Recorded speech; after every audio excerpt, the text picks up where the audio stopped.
بسم اللہ الرحمن الرحیم۔ السلام علیکم۔ یہ تھا شاہدائیں بصیرت کا آڈیو بک سیکشن ہے۔ اس وقت آپ جو کتاب سننے کی سعادت حاصل کر رہے ہیں وہ ہے سچی کہانیاں حصہ دوم۔ اس کے لکھنے والے کا نام ہے شہید استاد مرتضیٰ مطہری۔ اس کا نواں پارٹ ملاحظہ فرمائیے۔ تمہارے لڑکے کیا ہوئے؟ حضرت علی علیہ السلام کی شہادت اور معاویہ ابن سفیان کے اسلامی خلافت پر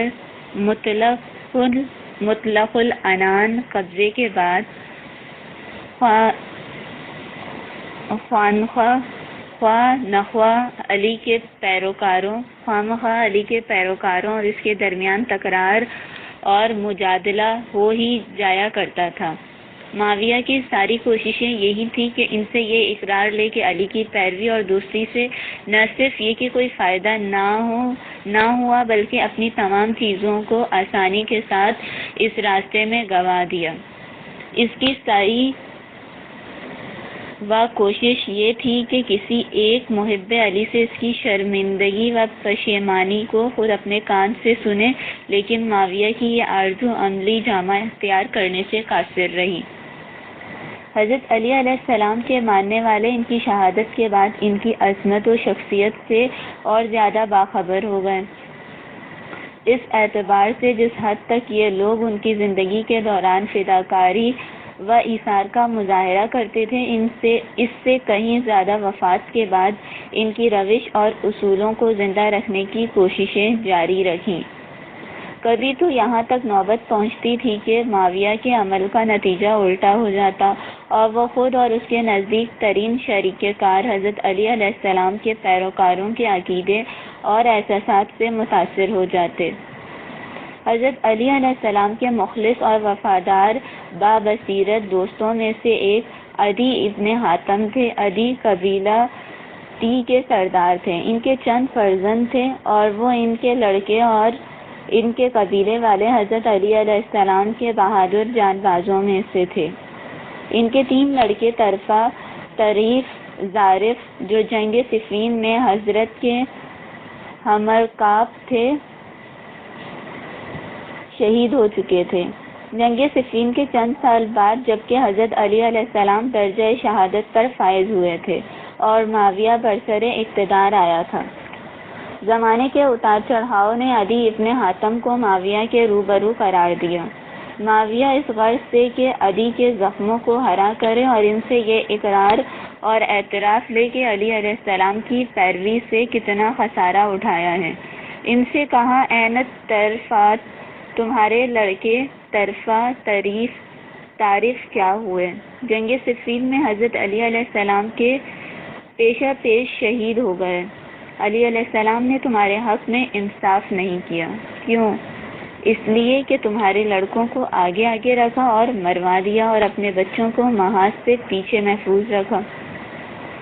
اصل میں بات یہ ہے کہ میں نے علی علیہ السلام کے حق میں انصاف نہیں کیا۔ کیوں؟ اس لیے کہ وہ شہید ہو گیا اور میں زندہ رہا۔ مجھے چاہیے یہ تھا کہ ان کی زندگی میں اپنی جان ان پر فدا کر دوں۔ معاویہ نے دیکھا کہ اس کا مطلب پورا نہ ہوا، دوسری طرف سے اس کا دل بہت چاہتا تھا کہ علی علیہ السلام کے فضائل اور حالات کو ایسے لوگوں سے سنے جو ایک زمانے تک دن اور رات ان سے قریب اور ساتھ ساتھ رہے ہوں۔ عدی سے گزارش کی کہ علی علیہ السلام کے فضائل کو جو اس نے قریب سے مشاہدہ کیے ہیں بیان کرے۔ عدی نے کہا: معذرت چاہتا ہوں۔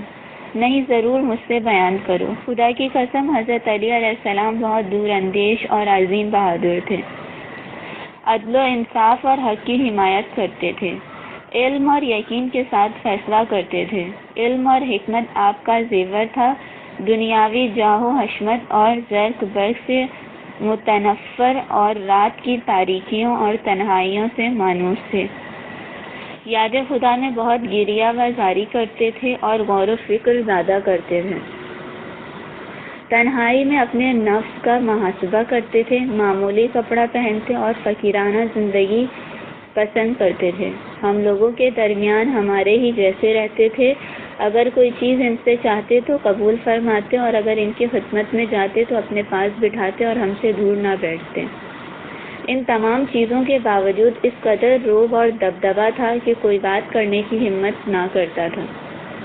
اتنے عظیم تھے کہ ان کی طرف آنکھ اٹھا کر نہیں دیکھ سکتے تھے۔ جس وقت تبسم فرماتے تھے ان کے دانت جڑے ہوئے موتیوں کی طرح ظاہر ہوتے۔ وہ متدین اور متقی افراد کا احترام کرتے اور بے سہارا لوگوں سے محبت کرتے تھے۔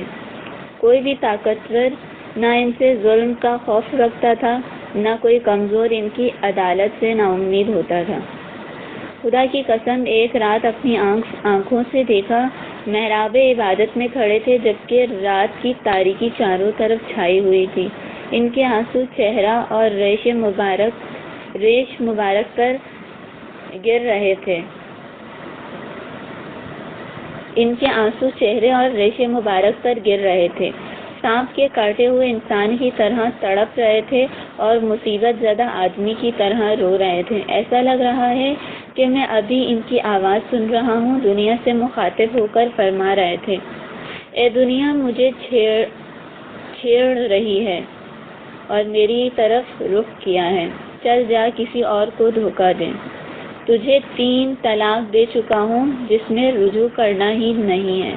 تجھ سے خوش ہو جانا ناچیز ہے اور تجھے اہمیت دینا کوئی معقول بات نہیں۔ افسوس صد افسوس، مختصر زادِ راہ ہے، ایک طولانی سفر ہے اور مونس بہت کم ہے۔ جس وقت عدی کی گفتگو اس منزل پر پہنچی، معاویہ کی آنکھوں سے بے ساختہ آنسو نکل آئے۔ اپنی آستین سے آنسوؤں کو خشک کیا اور کہا، خدا ابو الحسن یعنی علی علیہ السلام پر رحمت نازل کرے، اور ایسے ہی تھے جیسا تم نے بیان کیا۔ اب یہ بتاؤ کہ ان کی جدائی میں تمہاری کیا کیفیت ہے؟ اس ماں کے مثل ہے جس کی گود میں اس کے عزیز فرزند کا سر کاٹ دیا گیا ہو۔ کیا تم انہیں بھلا سکتے ہو؟ کیا زمانے کے حالات مجھے انہیں بھلانے دیں گے؟ استاد کی نصیحت۔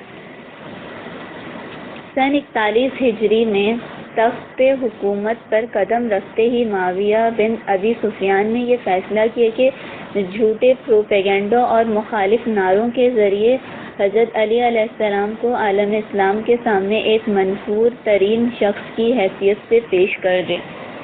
اس مقصد میں کامیابی حاصل کرنے کے لیے اس نے مختلف نوع تبلیغی وسائل کا استعمال شروع کیا۔ ایک طرف ننگی تلوار اور تیز دھار نیزوں کے ذریعے اس نے حضرت علی علیہ السلام کے فضائل کی اشاعت پر سخت پابندی لگا دی۔ چنانچہ کسی آدمی کو اس بات کی اجازت نہ تھی کہ وہ علی علیہ السلام کی مدح میں اپنی زبان کھول سکے یا کوئی ایسی حکایت یا حدیث بیان کرے جس سے ان کی عظمت اور فضیلت کی نشاندہی ہوتی ہو۔ دوسری طرف بے شمار دولت دے کر اس نے کچھ دنیا طلب لوگوں کو اپنا غلام بنا لیا تاکہ وہ لوگ حضرت علی علیہ السلام کے خلاف حدیث گڑھنے کا کام شروع کر دیں۔ لیکن معاویہ کے مقصد کے لیے صرف اتنا ہی کافی نہ تھا۔ وہ کہا کرتا تھا کہ میں ایسا انتظام کرنا چاہتا ہوں کہ علی علیہ السلام کی عداوت میں کم سن بچے جوان ہو جائیں اور سن رسیدہ لوگ علی علیہ السلام کی مخالفت کرتے ہوئے اس دنیا سے رخصت ہوں، یعنی بوڑھے، بچے اور نوجوان سبھی لوگ علی علیہ السلام کے دشمن ہو جائیں۔ اس کام کے لیے اس نے ترکیب یہ لگائی کہ وسیع مملکت اسلامیہ کے ہر گوشے میں علی علیہ السلام پر ایسی سب و شتم کی جائے کہ یہ ایک عوامی اور مذہبی نعرے کی شکل اختیار کر لے۔ چنانچہ اس نے حکم صادر کیا کہ علی علیہ السلام پر سب و شتم کو خطبہ نماز جمعہ کا جز قرار دیا جائے اور ہر نماز جمعہ کے بعد حضرت علی علیہ السلام کو نعوذ باللہ گالیاں دی جائیں تاکہ علوی لوگوں کو حقارت کی نظر سے دیکھا جانے لگے اور یہ لوگ اسلامی خلافت کا خیال اپنے دل سے نکال دیں۔ اس حکم کی پیروی کی جانے لگی۔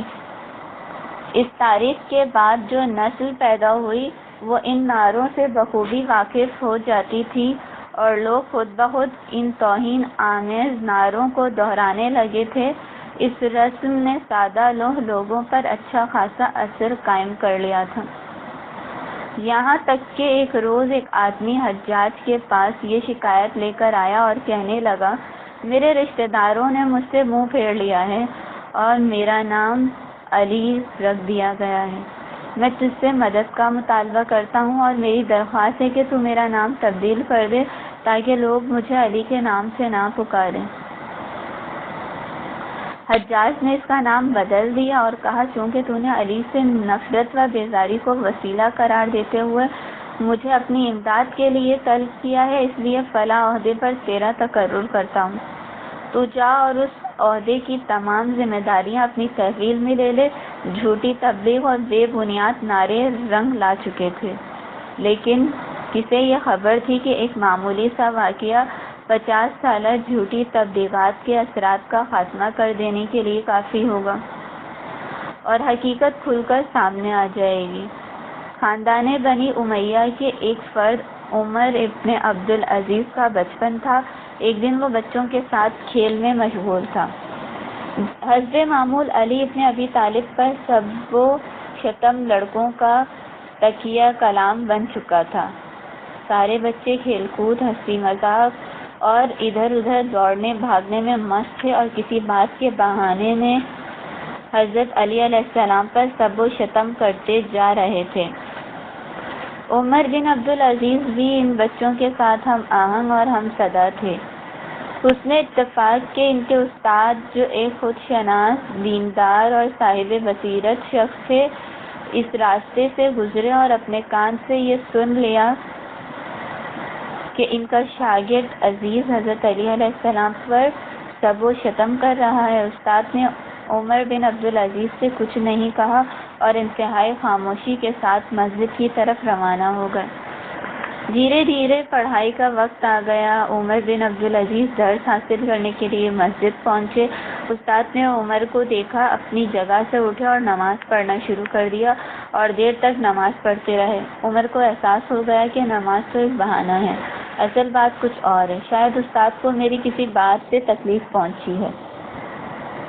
غرض کہ وہ دیر تک انتظار کرتے رہے۔ استاد نماز سے فارغ ہوئے اور انتہائی غضب آلود نگاہوں سے اپنے شاگرد کو دیکھا۔ عمر نے کہا، استاد محترم، اگر ممکن ہو تو بیان فرمائیں کہ اس بندہ ناچیز سے ایسی کون سی خطا سرزد ہوئی ہے کہ آپ اس قدر رنجیدہ ہیں؟ میرے بچے، کیا آج تم علی علیہ السلام پر سب و شتم کر رہے تھے؟ استاد نے پوچھا۔ جی ہاں، خداوند عالم اہل بدر سے راضی ہونے کا اعلان کر چکا ہے۔ آخر تمہیں یہ بات کہاں سے معلوم ہوئی کہ بعد میں وہ ان لوگوں سے ناراض ہو گیا اور یہ لوگ سب و شتم کے مستحق ہو گئے؟ کیا اہل بدر میں علی بھی تھے؟ کیا جنگ بدر میں حاصل ہونے والی کامیابیوں کا تعلق علی علیہ السلام کے علاوہ کسی دوسرے شخص سے بھی ہے؟ استاد محترم، میں وعدہ کرتا ہوں کہ آئندہ ایسی غلطی کبھی نہ کروں گا۔ قسم کھاؤ کہ ایسا ہرگز نہ کرو گے۔ میں قسم کھاتا ہوں کہ آئندہ ایسی خطا کبھی نہ کروں گا۔ اس بچے نے اپنے استاد سے جو وعدہ کیا تھا اس پر پوری طرح ثابت قدم رہا۔ استاد کی دوستانہ اور منطقی بات اسے ہمیشہ یاد رہی۔ چنانچہ اس کے بعد اس نے حضرت علی علیہ السلام پر کبھی سب نہیں کی، لیکن گلی کوچہ، بازار و دربار اور مسجد اور ممبر ہر جگہ سے علی علیہ السلام پر سب و شتم کی آواز اس کے کانوں سے برابر ٹکراتی رہی۔ اسے یہ اندازہ ہو گیا کہ علی علیہ السلام پر سب و شتم ایک رسم کی شکل اختیار کر چکی ہے۔ اسی طرح کئی سال گزر گئے کہ ایک دن ایک اور واقعہ رونما ہوا جس نے عمر بن عبدالعزیز کی فکری صلاحیت کو جھنجھوڑ ڈالا۔ اس واقعے کے بعد اس کے سوچنے کا انداز بالکل بدل گیا۔ عمر بن عبدالعزیز کا باپ حاکم مدینہ تھا۔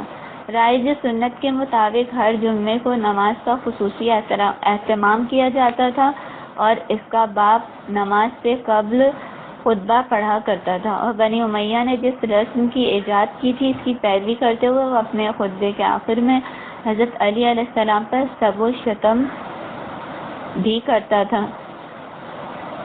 ایک دن عمر اس بات کی طرف متوجہ ہوئے کہ ان کا باپ پورے خطبے کے دوران بڑی فصاحت و بلاغت کا مظاہرہ کرتا ہے اور جس موضوع پر تقریر کرتا ہے اسے انتہائی واضح اور روشن انداز میں بڑی مہارت کے ساتھ پیش کرتا ہے، لیکن جیسے ہی وہ علی ابن ابی طالب پر سب و شتم شروع کرتا ہے اس کی زبان میں ایک طرح کی لکنت پیدا ہو جاتی ہے اور اس کے انداز بیان میں عاجزی اور تھکاوٹ کے آثار نمایاں ہونے لگتے ہیں۔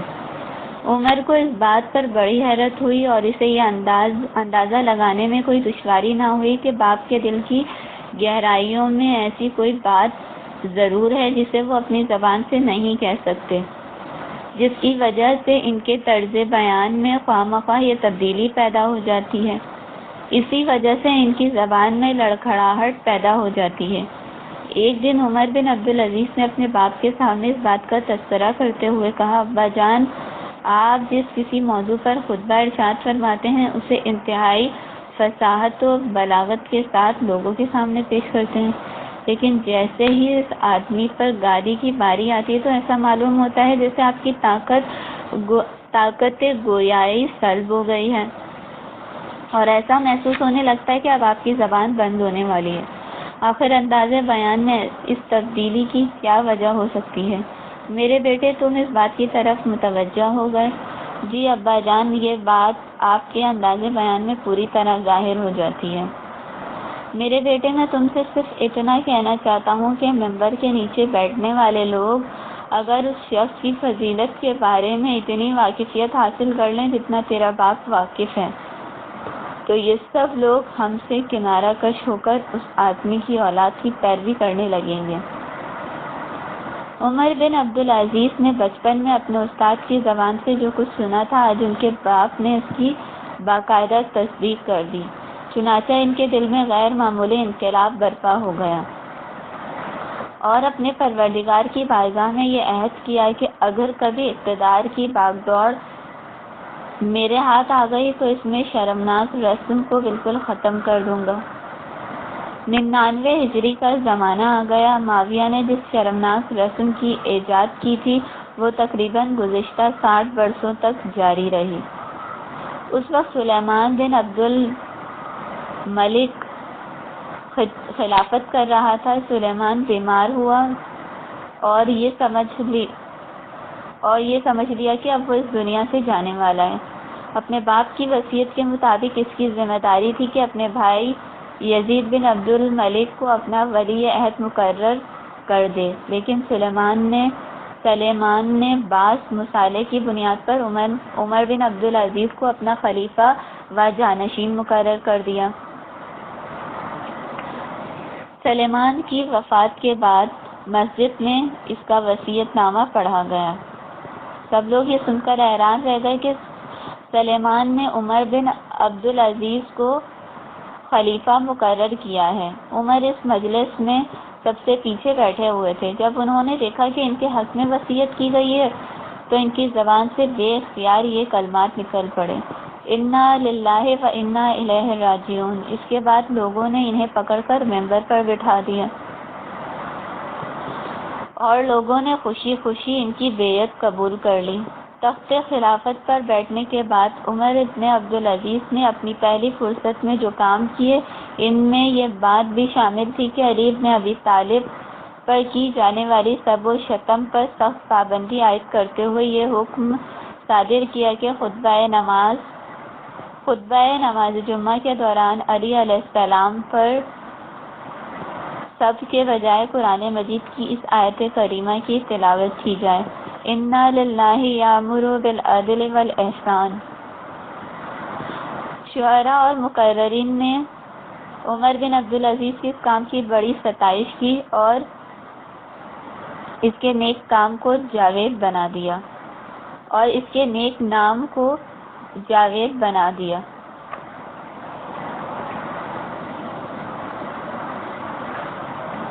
مسلمان بھائی کا حق۔ عبد الاعلی ابن عین الف عین یہ نون عین کوفے سے مدینے جانے والے تھے۔ کوفے میں امام جعفر صادق علیہ السلام کے چاہنے والوں نے اس موقع کو غنیمت سمجھتے ہوئے اپنی ضرورت کے بہت سارے سوالات لکھ کر عبدالعالی کے حوالے کر دیے کہ آتے وقت امام علیہ السلام سے ان سوالوں کے جواب لیتے آنا۔ ضمنی طور پر ان لوگوں نے عبدالعالی سے کہا کہ ایک بات امام علیہ السلام سے زبانی طور پر معلوم کر لینا۔ اس سوال کا تعلق مسلمان بھائی کے حق سے تھا، یعنی ایک مسلمان کا تمام مسلمانوں پر کیا حق ہوتا ہے۔ عبدالعالی شہر مدینہ میں داخل ہوئے اور سیدھے امام علیہ السلام کی خدمت میں حاضر ہو گئے۔ کتبی سوالات امام کی خدمت میں پیش کرتے ہوئے اہل کوفہ کا زبانی سوال بھی ان کے سامنے دہرا دیا۔ کتبی سوالات امام کی خدمت میں پیش کرتے ہوئے اہل کوفہ کا زبانی سوال بھی ان کے سامنے دہرا دیا۔ خلاف امید امام علیہ السلام نے سارے سوالوں کا جواب دے دیا، مگر ایک مسلمان کا دوسرے مسلمان پر کیا حق ہوتا ہے اس سلسلے میں کچھ نہ کہا۔ عبدالعالی نے اس روز امام سے کچھ نہ کہا اور باہر چلے گئے۔ اس طرح کئی دن گزر گئے مگر امام علیہ السلام نے اس سلسلے میں ایک جملہ بھی نہ کہا۔ عبدالعالی نے مدینہ سے کوفہ واپسی کا ارادہ کر لیا اور خدا حافظ کہنے کے لیے امام علیہ السلام کی خدمت میں حاضر ہوئے اور کہا، فرزند رسول، اس دن میں نے آپ سے ایک سوال پوچھا تھا مگر جواب سے محروم رہا۔ میں نے تمہارے اس سوال کا جواب عمدن نہیں دیا تھا۔ کیونکہ میں ڈرتا ہوں کہ اگر میں نے حقیقت بیان کر دی اور تم لوگوں نے اس پر عمل نہ کیا تو خدا کے دین سے خارج ہو جاؤ گے۔ اس کے بعد امام علیہ السلام نے اپنا سلسلہ کلام جاری رکھتے ہوئے ارشاد فرمایا، بے شک بندگان خدا کو 3 سخت ترین الہی فرائض انجام دینے ہیں۔ پہلا فریضہ ہے کہ انسان اپنے اور دوسروں کے درمیان عدل و انصاف سے کام لے، اپنے مسلمان بھائی کے ساتھ ایسا ہی سلوک کرے جسے وہ خود اپنے لیے پسند کرتا ہو۔ دوسرا الہی فریضہ یہ ہے کہ مسلمان بھائیوں سے اپنے مال کا مذائقہ نہ کرے، یعنی اگر ضرورت ہو تو اپنے مال سے مسلمان بھائی کی مدد میں کوتاہی نہ کرے اور ان کے ساتھ مواسات یعنی اپنے مال کے ذریعے امداد کا سلوک اختیار کرے۔ تیسرا الہی فریضہ ہر حال میں اپنے خدا کو یاد کرنا ہے، لیکن یاد خدا سے ہمارا ہرگز یہ مقصد نہیں کہ انسان ہمیشہ سبحان اللہ اور الحمدللہ کہتا رہے، بلکہ میرا مقصد یہ ہے کہ اگر انسان کے دل میں خدا کی یاد ہمیشہ باقی ہے تو وہ حرام کام انجام دینے سے دور رہے گا، یعنی خدا کی یاد اسے فعل حرام سے دور رکھے گی۔ ماں کا حق۔ زکریا ابن ابراہیم کے والدین اور ان کے خاندان والے عیسائی تھے، لیکن وہ خود بھی اسی دین کی پیروی کرتے تھے۔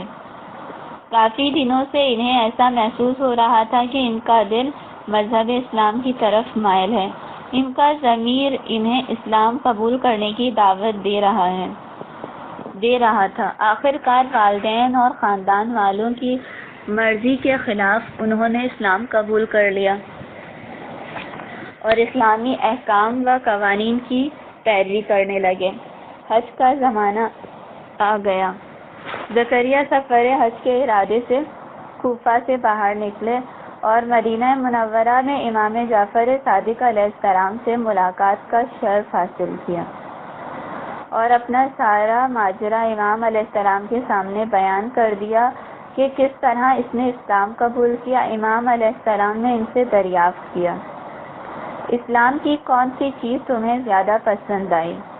زکریا نے جواب دیتے ہوئے کہا، میں صرف اتنا ہی کہہ سکتا ہوں کہ قرآن مجید میں پروردگار عالم کا یہ کلام میرے اوپر صادق نظر آتا ہے، جس میں وہ اپنے پیغمبر کو مخاطب کرتے ہوئے کہتا ہے کہ اے پیغمبر، تم پہلے نہیں جانتے تھے کہ کتاب کیا ہے اور ایمان کیا ہے، لیکن ہم نے وحی کی صورت میں نازل کیے گئے اس قرآن کو ایسا نور بنا دیا جس کے وسیلے سے ہم جس کی رہنمائی و ہدایت کرنا چاہتے ہیں کر دیتے ہیں۔ امام علیہ السلام نے ارشاد فرمایا، میں اس بات کی تصدیق کرتا ہوں کہ خداوند عالم نے تیری ہدایت اور رہنمائی کر دی ہے۔ اس کے بعد امام علیہ السلام نے 3 مرتبہ یہ جملہ ارشاد فرمایا، اے پروردگار تو خود ہی اس شخص کا رہنما رہے۔ اس کے بعد آپ نے کہا، اے نوجوان، اب جو پوچھنا چاہتے ہو پوچھو۔ اس نوجوان نے کہا، میرے ماں باپ اور خاندان والے عیسائی ہیں، میری والدہ نابینا ہیں، میں انہی لوگوں کے ساتھ رہتا ہوں اور مجبوراً انہی کے ساتھ کھانا بھی کھاتا ہوں۔ ایسی صورت میں میرا فریضہ کیا ہے؟ کیا وہ لوگ سور کا گوشت کھاتے ہیں؟ نہیں یا ابن رسول اللہ، وہ لوگ سور کے گوشت کو چھوتے بھی نہیں ہیں۔ بس ان لوگوں کے ساتھ رہنے میں کوئی مذائقہ نہیں ہے۔ اس کے بعد امام علیہ السلام نے فرمایا، دیکھو اپنی والدہ کی خدمت میں کوتاہی نہ کرنا، جب تک وہ زندہ رہے اس کے ساتھ حسن سلوک سے کام لینا، اور جب وہ مر جائے تو اس کے جنازے کو دوسروں کے حوالے نہ کر دینا، بلکہ تم خود ہی اس کے دفن اور کفن کا انتظام کرنا۔ یہاں کسی سے ذکر نہ کرنا کہ مجھ سے ملاقات کی ہے، میں خود بھی مکہ آؤں گا اور انشاءاللہ منی کے میدان میں ملاقات ہوگی۔ نوجوان منی کے میدان میں امام علیہ السلام کی تلاش میں مصروف تھا۔ ایک جگہ اس نے دیکھا کہ امام علیہ السلام کے چاروں طرف بھیڑ لگی ہوئی ہے، لوگ بچوں کی طرح یکے بعد دیگرے ان سے اس طرح مسائل دریافت کر رہے ہیں جیسے معلم سے سبق پڑھا جاتا ہے۔ امام علیہ السلام کے پیچھے کھڑے ہوئے لوگ بھی دور ہی سے اپنا سوال کر دیتے اور انہیں خاطر خواہ جواب مل جاتا تھا۔ حج کا زمانہ ختم ہوا اور وہ نوجوان کوفہ واپس آ گیا۔ اسے امام علیہ السلام کی ہدایت اچھی طرح یاد تھی، چنانچہ وہ والدہ کی خدمت میں ہمتاً مصروف ہو گیا اور ایک لمحے کے لیے بھی وہ اپنی والدہ سے غافل نہ ہوا۔ وہ اپنے ہاتھ سے اپنی اماں کو کھانا کھلاتا تھا اور خود ہی ماں کے کپڑے دھوتا اور اس کے سر سے جوئیں نکالا کرتا تھا۔ بچے کے اخلاق میں یہ غیر معمولی تبدیلی خصوصاً سفر حج کے بعد اس کی یہ خصوصی توجہ ماں کے لیے حیرانی کا باعث قرار پائی۔ چنانچہ ایک روز اس نے اپنے لڑکے سے پوچھا، میرے بیٹے، پہلے تو ہمارے دین پر تھا اور ہم دونوں ایک ہی مذہب کی پیروی کرتے تھے، لیکن اس وقت تو میرے ساتھ اتنی خوش اخلاقی اور محبت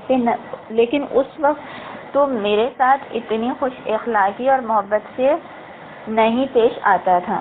اس وقت ہم لوگ مذہبی اعتبار سے ایک دوسرے سے بالکل علیحدہ ہیں، اس کے باوجود آخر کیا وجہ ہے کہ اب تو مجھ سے پہلے سے زیادہ محبت کرنے لگا ہے اور میرے ساتھ غیر معمولی حسن اخلاق سے پیش آتا ہے؟ والدہ گرامی، فرزندان پیغمبر اسلام میں سے ایک شخص نے مجھے ایسا کرنے کا حکم دیا ہے۔ کیا وہ شخص بھی پیغمبر ہے؟ نہیں، وہ پیغمبر نہیں ہے بلکہ ان کی اولاد میں ہے۔ میرے بیٹے، مجھے ایسا محسوس ہوتا ہے کہ وہ خود بھی پیغمبر ہے، کیونکہ اس قسم کی سفارش پیغمبروں کے علاوہ دوسرے لوگ نہیں کرتے۔ نہیں ماں، آپ یقین کیجیے، وہ پیغمبر نہیں ہے بلکہ پیغمبر کے بیٹے ہیں، اور بنیادی چیز یہ ہے کہ ہمارے پیغمبر کے بعد اس دنیا میں کوئی دوسرا پیغمبر نہیں آئے گا۔ میرے بیٹے، تیرا دین تو بہت اچھا ہے اور دوسرے تمام ادیان اور مذاہب سے بہتر بھی ہے، تم مجھے بھی اپنا دین سکھاؤ۔ اس نوجوان نے ماں کے سامنے شہادتیں پڑھی۔ ماں نے خدا کی وحدانیت اور رسول کی رسالت کی گواہی دی اور دائرہ اسلام میں داخل ہو گئی۔ اس کے بعد اس نوجوان نے اپنی نابینا ماں کو نماز ادا کرنے کا طریقہ سکھایا۔ ماں نے نماز پڑھنا سیکھ لیا اور ظہر اور عصر کی نماز ادا کی۔ رات ہو گئی، چنانچہ توفیق خداوندی کے سہارے اس نے مغرب اور عشاء کی نماز بھی پڑھ لی۔ رات کے آخری حصے میں اچانک ماں کی حالت زیادہ خراب ہوئی۔ اس نے اپنے لڑکے کو بلایا اور کہنے لگی، میرے بیٹے، تھوڑی دیر قبل تو نے مجھے جو چیزیں تعلیم کی تھی اسے ایک بار پھر بیان کر۔ لڑکے نے دوبارہ شہادتیں اور تمام اصول دین یعنی وحدانیت، رسالت، قرآن اور آخرت پر ایمان کی باتیں اپنی والدہ کو سکھائیں اور وہ بوڑھی ماں کلمہ پڑھتی ہوئی اس دنیا سے رخصت ہو گئی۔ صبح ہوئی اور تمام مسلمان اس عورت کے غسل و کفن کے لیے اس کے گھر کے سامنے جمع ہو گئے۔ جس شخص نے اس بوڑھی عورت کی نماز جنازہ پڑھائی اور اسے اپنے ہاتھوں سے سپرد خاک کیا، وہ اس کا جوان بیٹا زکریا تھا۔